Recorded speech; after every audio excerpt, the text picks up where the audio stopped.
we're all asking the question as to why do I exist? What is my purpose in existing? And the funny thing is, so many things in life threaten this very question. For example, our parents.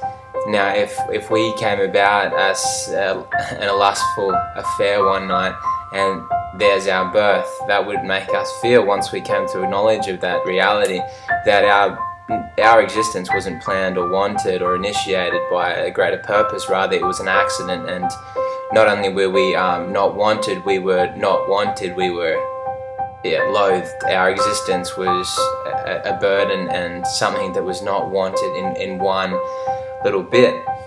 And that message reinforces in different ways. I mean, even if our parents have planned our birth, or even if our parents are wanting our arrival, inevitably the fighting makes us ask that question over and over. If my parents came together and they created me due to their love, now that they don't love each other because of the things they're saying to each other, what does that say for me and my existence? And then what about a divorce? Ultimately, the two people that came together that created your very existence have now ripped each other apart. They're separated. And what about you? They've come to the point where they recognize that their love was a mistake, that they should never have got together. So you are the fruit of their labors, and so does that mean that you were not meant to be created also? This message is tormenting. Then when we go out into our daily life, we're already having the question just in life whether things are even perfect at home, and then that question from our peers, you're not good enough, especially to a man, you're inadequate, you can't achieve good enough. Or to a girl, like, you're ugly, you're just so ugly, and the boys or the girls are picking that up, and then that question in your mind, should I even exist? Now it's becoming performance-based and achievement-based. That existence was based upon whether I could perform in that area of physical beauty, or of being able to be a talented, man or something like that. And so this is very tormenting, and so then your heart is breaking, and that essential question is pounding in your mind: do I have a purpose for existing?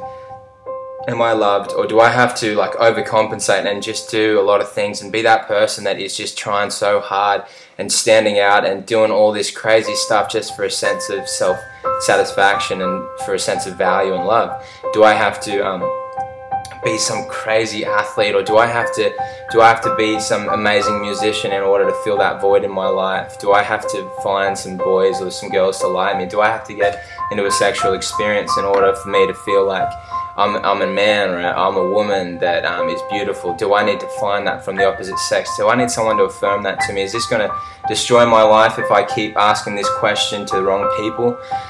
And it comes to this one event in history, the cross. Now, if this cross could do anything, maybe it could speak into this part of our life. Like, you do exist for a reason, and I initiated your birth. In Psalm 139 it says that before I formed you in the belly, I knew you. So before you were knit together in the womb, I knew who you were, and I purposed your existence.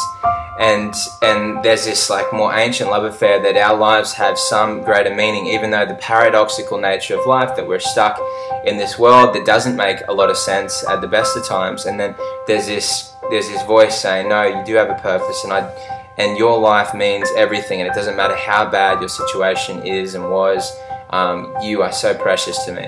And so then this cross speaks into the heart, because it's the cross of a father giving his own son. And if there's one thing that we know, is that potentially can be the greatest relationship in the world, a relationship between a parent and a child.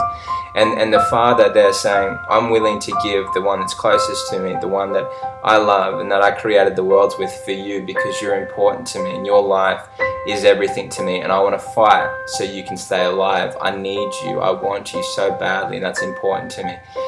So this cross speaks into that wound. I am worthless, my life was not meant to be, it's a mistake.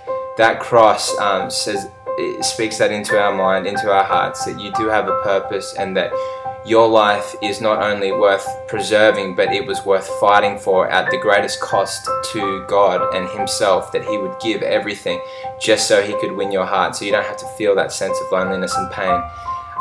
That is the cross. And then that same cross speaks those things that every guy and every girl has been hoping to hear, that you are beautiful to the girls. You are, to the girl watching and just thinking about their life, that you are so beautiful and that there's no one else like you. Your beauty is captivating. You're different. You're so special. There's something about you that just takes God's breath away.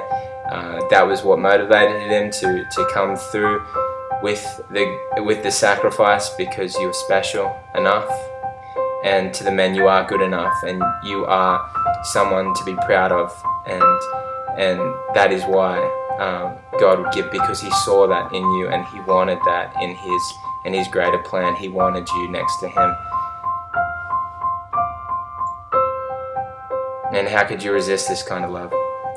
It's too good. Why not give your heart to the one that gave everything for you and feel that sense of worthlessness, that void of emptiness?